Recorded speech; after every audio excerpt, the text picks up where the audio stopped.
Hey Greg, Hey, how you doing? doing all right. My shoulder's still bugging me a lot.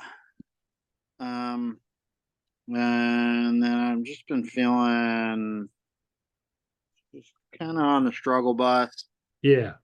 Um, We don't have to go into details, but that situation that we talked about last time, are yeah, you feeling a little bit better about it or about the same or like where are you at the status? You kind don't of have to give worse. details, just give me what's that?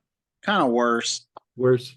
Kind of feeling like very frustrated and kind of hopeless about it, and like, um, I don't know. It just went from like super high hopes, like very happy times, to just like crash and burn in the situation. And so I don't know, I kind of was like holding the torch on it Right. for like a solid month, um in spite of circumstances, and now I'm just feeling like really drained, kind of frustrated, upset, disappointed, and just I don't know, just kind of overwhelmed. I mean, it's not obviously it's not just that one situation, but Yeah. But it's just been like a rough year. Like right. my mom passed, and like my best friend moved away. Who's We've lived in the same city for like 30 years. Oh wow. My brother moved away. Two other friends moved away. Had And how long ago was it that your mom passed? she passed the very first of the year. So First you week of got a year of dealing with that as well. Yeah. But it just feels like everybody, like lots of change, and there's lots of good in my life, and a lot of like barometers of like, wow, I've come a long ways. Like prosperity is pretty good, and I've come a long way with work and stuff, and I feel fairly excited about my own artwork and everything. Oh, And good. but the situation and the department that we're talking about, like that's been Yeah. grinding on me pretty hard. Yeah. And then there's just like this feeling of like, where is everybody? Like all my people are gone, like Right. nobody's calling or Yeah. texting. It's just like a weird feeling. Yeah. Well, I would say, as far as like people being gone or not interacting as much, uh, out in society, it's a little bit weird. You know what I mean? And there's um, times where there's interaction, and then there's almost these times where like a radio silence happens, but it's almost like a collective one. I know that's what's like It's making it even weirder. Yeah, Is like yeah. I feel like I'm It's in so like much a thing now. Like I was talking to uh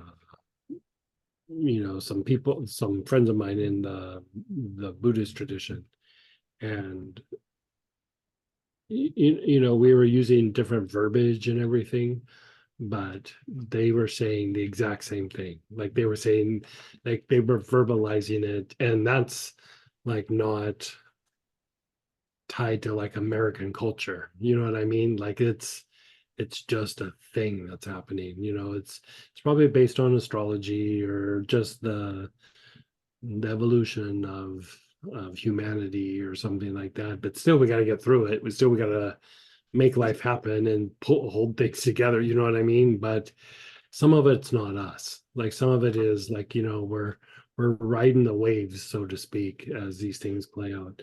You know what I like for you a whole lot is, I'm sure in a couple of different kits you have like a little bottle of poplar balsam. I was just looking for it because I Yeah, heard you talking about it a minute ago. I thought I had a 5 ml floating around, but I can't you seem to probably find it. do. Can't That, seem to that find sounds it. like something you'd have. And so I would do that whole protocol with the brain, and then the spine, and then the brain and spine, and then the brain and the soles of the feet. And then like do that one time through, and then do your different situations where you focus on it and then come back and feel it in the body, and still doing it both with the poplar. And then after you've kind of visited your situations, go back through and do the brain and spine, that whole process again. And I would go back and forth with that, because the thing is, it will diminish kind of like, I don't know that pain's the right word, but it's probably the best word that we have. Like in these situations, because we think of pain as like being physical pain, but it's even like you have your best friend and you guys, you guys are tight and you love your best friend and they're going away because something's evolving in their life. So in a way, it's not bad, but still it feels bad. You know what I mean? Like they're still like, well, I'm not going to get to see you as much. I'm not going to, you know, we're going in different directions a little bit. And it doesn't mean that you guys are not still going to be connected, but that physical connection, that physical interaction is just, even if it's just the potential of like, hey, I could call him and we could have lunch, or we could go out and have a beer or something, whatever it is. All of a sudden that's off the table. And I'm speaking from personal experience.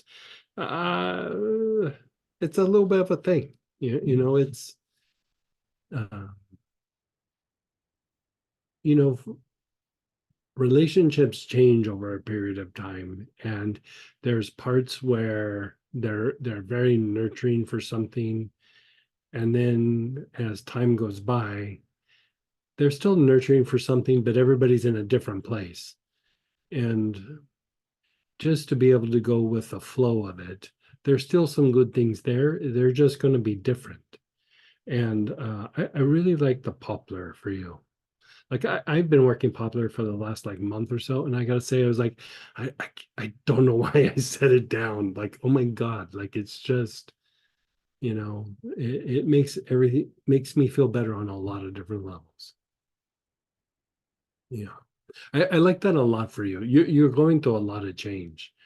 And, as much as that one situation, you know, that involves the thing outside the country, um, better that you find out that it's not going to work now than later. You know what I mean? Yeah, And I'm not sure that it's completely done, but if it is, better to find out now. yeah, I concur. Yeah. It's just yeah. Yeah, it's funny you mentioned the Buddhists and talking to them about it because Yeah. I live in the old preacher's house behind this church, Uh-huh. and they surround me on I two didn't know sides. I didn't know that. Yeah. Yeah, yeah. Very And cool. then my next door neighbor, which used to be the assistant minister's house, has been Kadampa Buddhist Meditation Center for like 10 years. Oh wow. And they just put out a for sale sign. I was like, and even the Buddhists are leaving. Right. Even them. Ugh. Yeah. Yeah, I have like three friends that are like Mm. expats now. My Yeah. brother and my bestie moved away. The Yeah. girl moved away. Like everybody, it Yeah. just feels like in Harry Potter and the Deathly Yeah. Hallows. It's like this like heavy feeling where I'm like, Right. dude, this is my city and I don't know anybody here. And then like new people like don't seem to be like sliding into the vacant positions. It's just Right. like, all Right. right. But you know what it could be?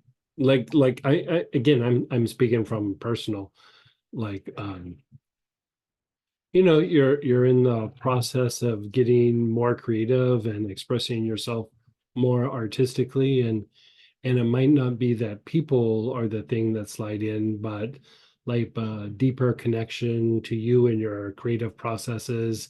And sometimes it might be that it's making space for you to step into something that, if those things were there, might not have facilitated that to such a degree.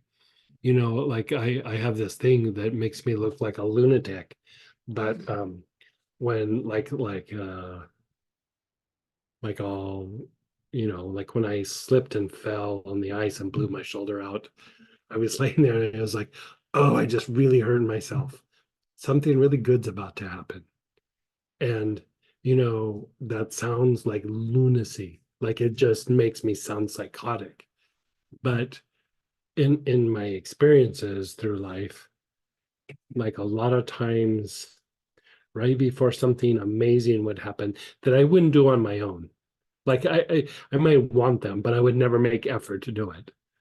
It usually there was like a painful way of having to let go of something to like bring it in. And it's letting go of something in a way that I would never do on my own. And for me with the shoulder is it was my right shoulder. All of a sudden I couldn't do healing anymore. Like it took a while for me to even be able to lift my shoulder again, lift my arm. And I was already kicking around the idea of like, I was doing 60 sessions a week, and all of a sudden I went from 60 to zero. And I was kicking around the idea of like cutting back, whatever, but instantly I was like, and then something amazing happened in its place. And now I go back and I'm still doing a bunch of sessions. I'm not doing that many, but uh, I had to let it go before I could come back to it again. And sometimes the soul guides us into things that seem like they're going to suck. And then when you get to the other side of it, you're like, it still sucked, but I like what happened.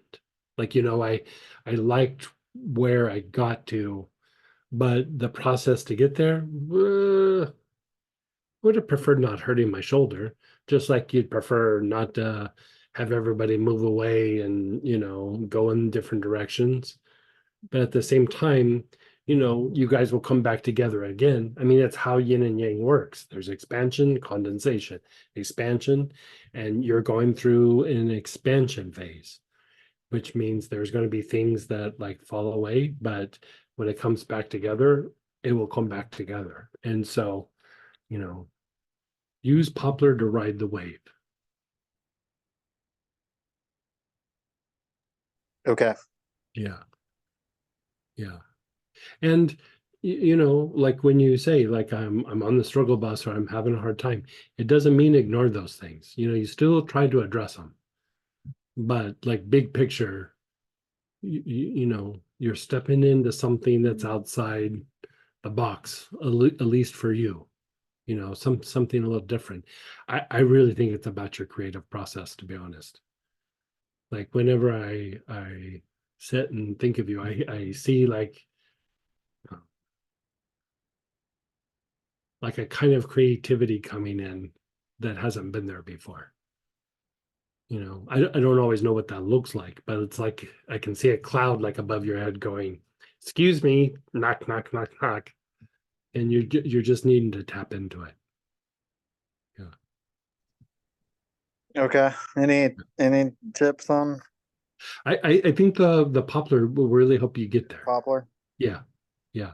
Normally for creative processes, an oil that's really good for that is mugwort. Mugwort's really good for creative processes. Even if you just do it like on the throat and jaws and back throat. But I would say when you're in your space of doing like your creative processes like kind of in a pure way, I would do that.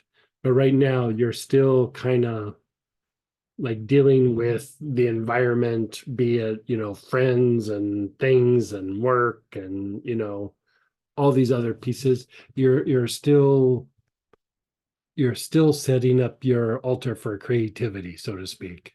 You know what I mean?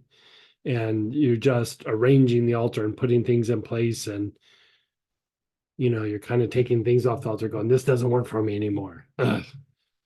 And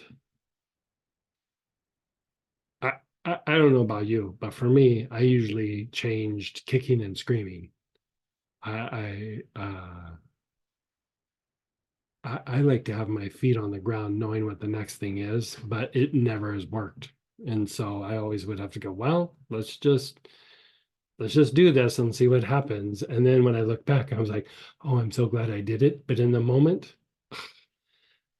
I argued with the guru for like 6 or 9 months when he asked me to do something. Like that's how bad I was. Like now I don't want to do that. I want to do something else.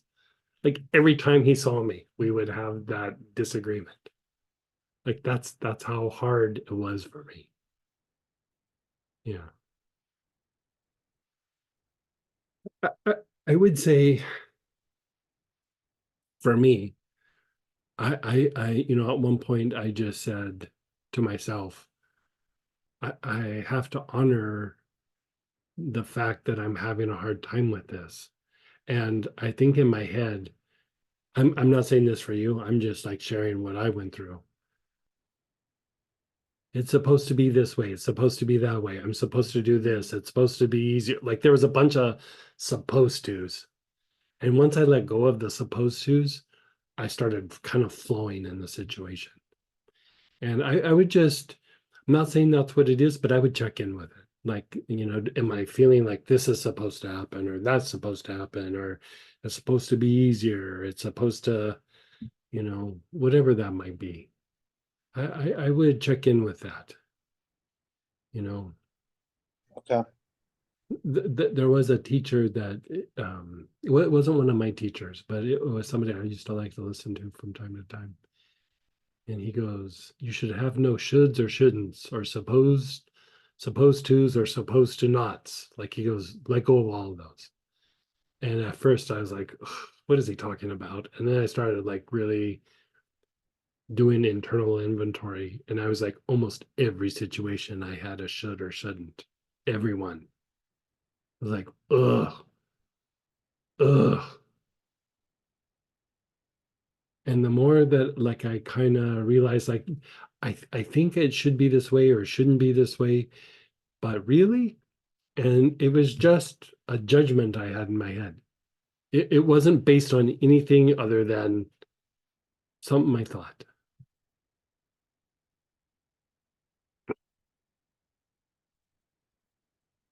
Yeah. I told you the mantra that Imaho taught me. Did I ever tell you this? I don't know. He said, when you have these situations and you have these thoughts arise in your head, he goes, I have this really powerful mantra. And it was irrelevant. And then he laughed hysterically and he said, try it. And I started doing it and I was like, damn, it works. Like I just built things up in my head. And so I would sit and like look at situations and I go, irrelevant, irrelevant, irrelevant. And a lot of times I would still do the task, but like how I got to the end result changed dramatically. And that's what that's about, is it's about, it's like if you think of like materialization or Kriya Shakti, I would like this to happen. And we think about like these are the things that are going to get you there, right? But how you get there is not important. It's about achieving the goal. And so if it's easier than what you think should happen, we'll fight it every step of the way because it's not the way we think it should happen. So embracing the creative process is, this is the result. I'm going to get there. I'm not quite sure how. I'm going to start in a particular way. Who knows what's going to happen? Like say you go, okay, I need to make $5,000 by 2 weeks, and you're trying to do it through work, and you're like, oh, it's not happening. And then,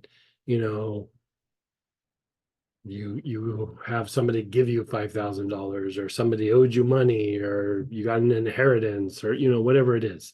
You won a lotto ticket, and all of a sudden that money dumped in your lap. And it's like that old joke where the guy prays, there's the flood and he's standing on top of the house and he's like, Lord, please help me, please save me, help me from this flood. And a guy in a boat comes by and he goes, hey, jump in the boat. And he's like, no, no, no, no, the Lord's going to save me. And then, another guy in a boat comes by and the water's getting higher and he goes, jump in. He's like, no, no, no, no, Lord's going to save me. Then a helicopter comes by and drops down a ladder and the person says, jump on the ladder, and he's like, no, no, no, Lord's gonna save me. And then, he waves the helicopter away, and then he drowns. And he gets up into heaven and he says, Lord, I prayed, why didn't you help me? And he goes, I sent you two boats and a helicopter. Well, what were you waiting for? But it's a silly joke, but at the same time, you know, sometimes if we don't see it in ourselves, you can see it like sometimes when you hear other people say, I'm going to do this, but this has to happen first. But does it really? It's just an idea that we have. It's not necessarily what needs to happen. It's just what we think is supposed to happen. Yeah.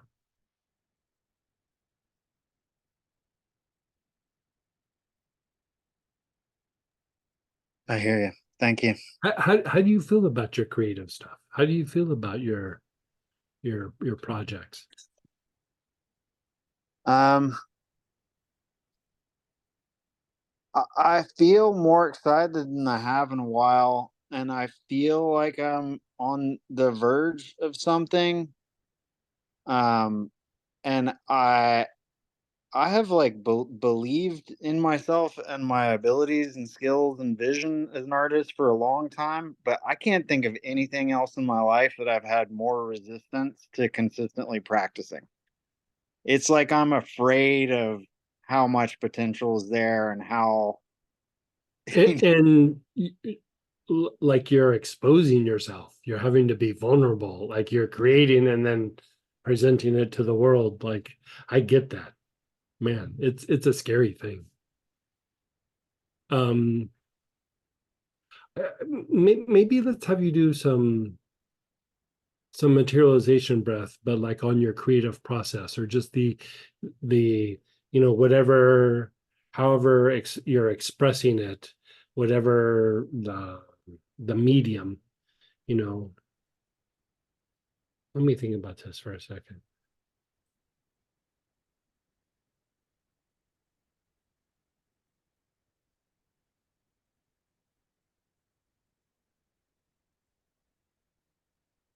Hmm. Yeah. Um,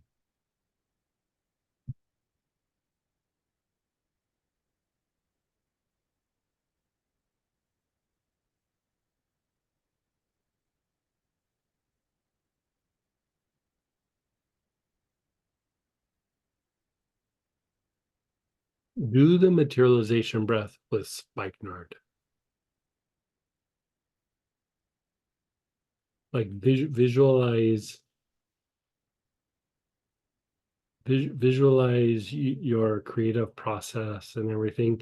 And the reason spikenard is, yes, it's soothing, yes, it's grounding, yes, it helps reduce pain somewhat, yes, it's purifying, but it helps you when you look at it from the point of view of the prefrontal cortex, and then when you look at it from the point of view of behaviors and instinctive responses, it helps you to stand in the place where you can be a little bit more vulnerable.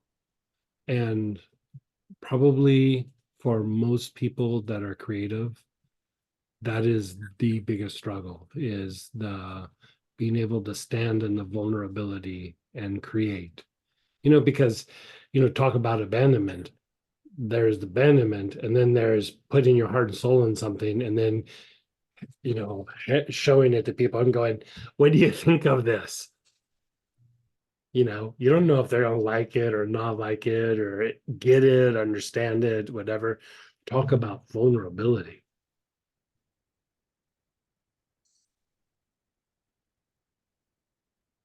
Yeah. thank you. Yeah. Let me know how that goes.